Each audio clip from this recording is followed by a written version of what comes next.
একটি মেয়েকে পটাবার জন্য আমি বিতর্ক করেছিলাম। কিন্তু আজকে তোমরা এসছো, কেউ প্রধানমন্ত্রী হবা, কেউ হিলারি হবা। কি ভয়ঙ্কর মিথ্যা কথা! কারণ আমি একটি মেয়েকে শুধু পটাতে চেয়েছিলাম। কি দিয়ে? বিতর্ক দিয়ে। সে আমাকে পাত্তা দেয় না, সে আমার দিকে তাকায় না।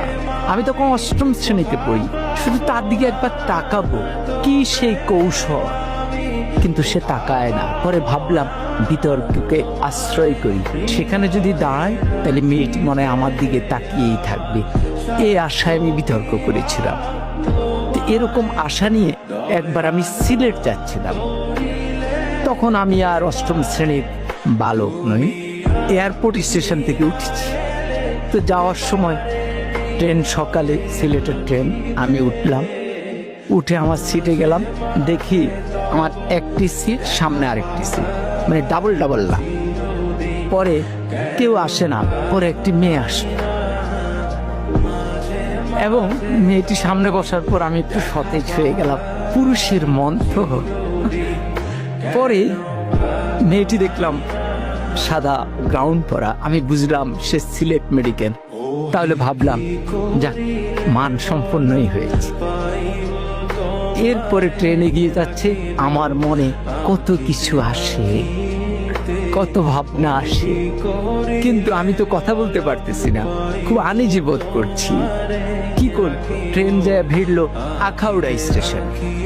তো পরে আমি আখাউড়া স্টেশনে গেলাম।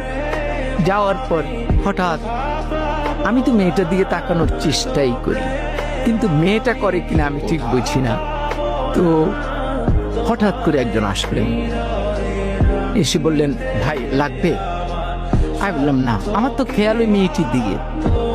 এরপরে উনি একটু দূরে গিয়ে দাঁড়ালেন।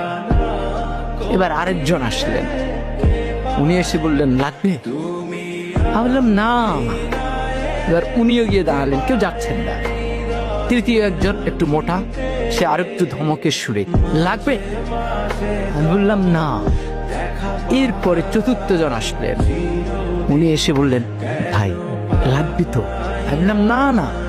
এখন এই যতবার লাগবে বলে মেয়েটি ততবার পলকে পলকে আমার দিকে তাকায়। এখন আমি ঠিক বুঝতেছি না কি লাগবে, কি বলে। পরে আমি একটু উত্তেজিত হয়ে চারজনকে ডাকলাম, কি সমস্যা, কি লাগবে? আপনার চারজনই আমাকে ঘিরে দাঁড়িয়েছেন আমার জানালার সামনে। তখন বলবো তো বলেন। বললো, ভাই আমরা হিরোইন বিক্রি করি, আপনাকে দেখে মনে হয় দারুণ ভাবে আপনি হিরোইন ছিলেন।